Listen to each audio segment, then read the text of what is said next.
Hello everyone, अस्सलाम वालेकुम। आज की स्टोरी हॉरर रेलवे स्टेशन पे है। सुमित एक टिकट कलेक्टर था और उसकी पोस्टिंग बंगाल के एक छोटे से इलाके में बने एक रेलवे स्टेशन पे हुई थी। रात का वक्त था और सुमित पहली बार रिक्शे में बैठकर उस रेलवे स्टेशन पे जा रहा था। सुमित अभी वहां पहुंचा ही था कि उसका रिक्शे वाला हड़बड़ाते हुए बहुत जल्दी में उसको देखकर उससे फौरन पैसे तलब करने लगा। उस रिक्शे वाले के चेहरे पर पसीना, घबराहट साफ दिखाई दे रही थी। ऐसा लग रहा था कि वो किसी चीज से बुरी तरह घबरा उठा है। सुमित अपनी जेब में से अपना वॉलेट निकाल ही रहा था कि रिक्शे वाला उसे कहने लगा, जल्दी करो साहब, मुझे जरा जल्दी जाना है, जल्दी करो। सुमित के पास खुले पैसे नहीं थे। किराया 60 रुपए था, मगर उसके पास सिर्फ 50 का ही नोट था।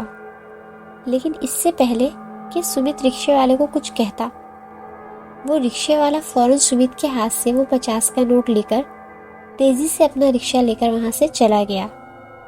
सुमित को उसकी हड़बड़ाहट काफी अजीब सी लगी, पर पहले ही वो स्टेशन काफी लेट पहुंचा था और उसे अभी वहां बहुत काम था।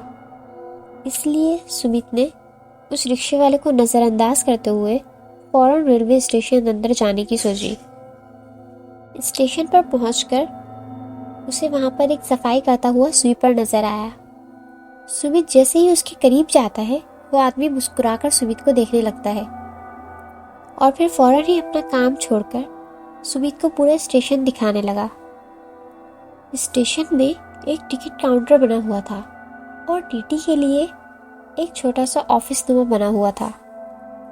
सुमित ने जब स्टेशन को पूरी तरह से वीरान और खाली देखा तो मजाक में उस स्वीपर से पूछने लगा, यहाँ इतना ही सन्नाटा रहता है क्या हमेशा, या कोई आता जाता भी है? और ये सुनते ही उस स्वीपर ने एक अजीब सा जवाब दिया जिसकी सुमित को उम्मीद नहीं थी। उस स्वीपर ने कहा कि साहब, कोई गांव वाला आए या ना आए, वो तो यहाँ जरूर आएगी। इतना कहने के बाद वो स्वीपर बिल्कुल खामोश हो गया। सुमित ने उससे कहा कि तुम क्या कहना चाह रहे हो, लेकिन फिर स्वीपर ने इस बात का उसे कोई जवाब नहीं दिया और बात को टालने के लिए वो कहने लगा, मुझे भी बहुत काम है, मैं चलता हूँ। ये कहकर वो वहां से चला गया। आज सुमित की उस स्टेशन पर पहली रात थी। अब सुमित ऑफिस में आकर बैठ गया था और सारे रजिस्टर चेक करने लगा। फिर वो स्वीपर आकर उसके पास चाय रख जाता है। वो चाय पी रहा था तो उसी वक्त ट्रेन की गुजरने की जोरदार आवाज आई।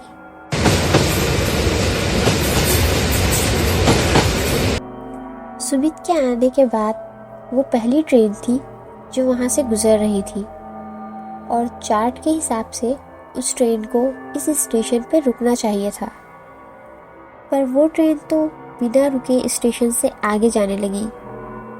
इतने में सुमित ने देखा कि एक लड़की उस प्लेटफॉर्म पे ट्रेन को रोकने के लिए तेजी तेजी उस ट्रेन के पीछे भाग रही थी।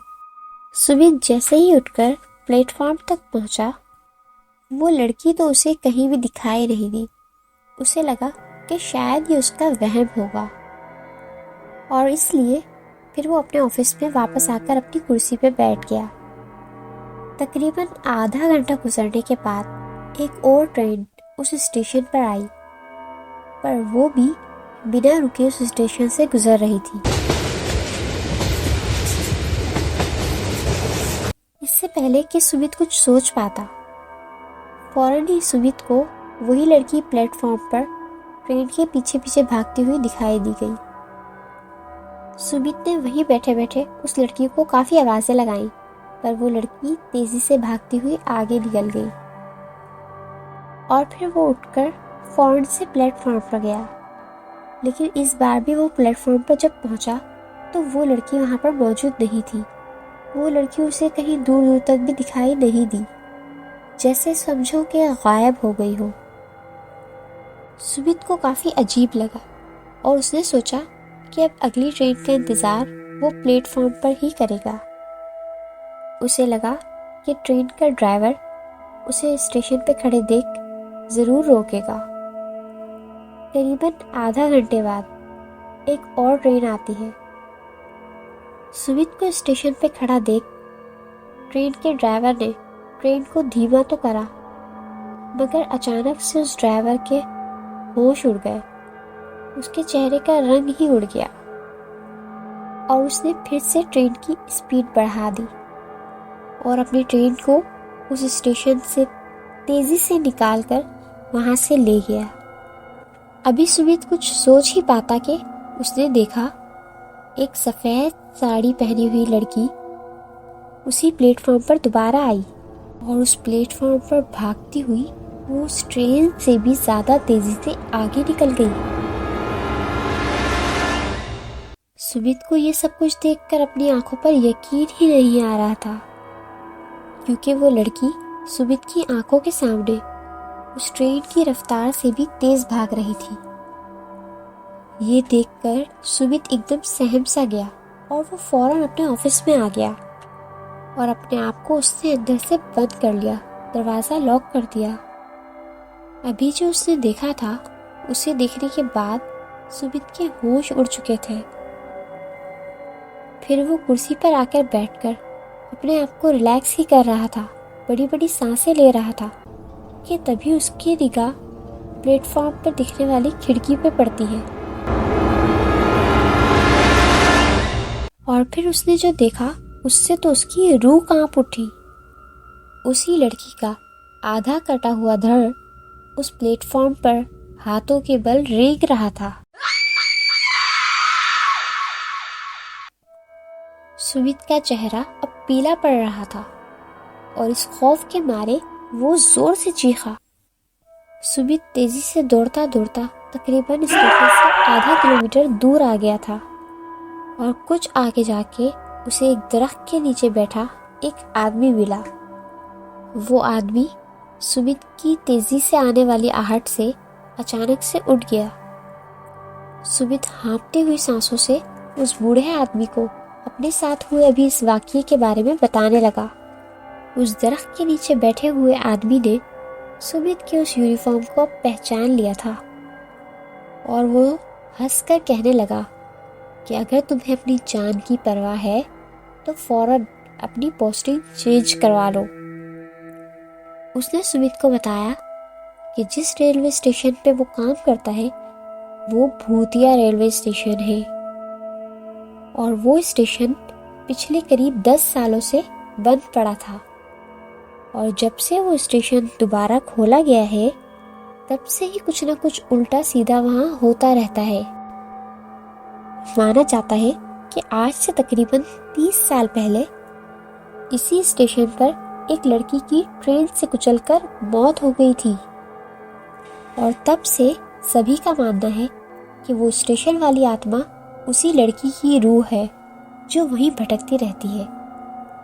और इस रेलवे स्टेशन पर भी रात के वक्त कोई भी ट्रेन नहीं रुकती है, पर उस लड़की की आत्मा रात को गुजरने वाली हर ट्रेन के सामने दौड़ती हुई पाई जाती है। उसने सुमित को ये भी बताया कि सुमित से पहले वहाँ पर जितने भी लोग काम के लिए आए हैं या तो उन्होंने अपना याददाश्त खो दी है या तो फिर उनके साथ कोई बुरा हादसा पेश आया है।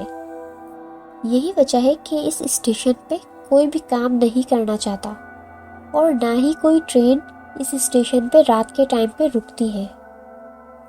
सुमित ने उसकी पूरी बात ध्यान से सुन ली और फौरन उसी रात वहां से भागकर वो ये सब कुछ छोड़कर गांव वापस चला गया और इसी वजह से उसे नौकरी से कुछ महीनों के लिए सस्पेंड कर दिया गया था।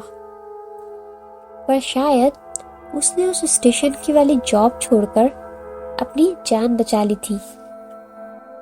आपको क्या लगता है, क्या वो रेलवे स्टेशन सच में हॉन्टेड था? I hope you guys are healthy.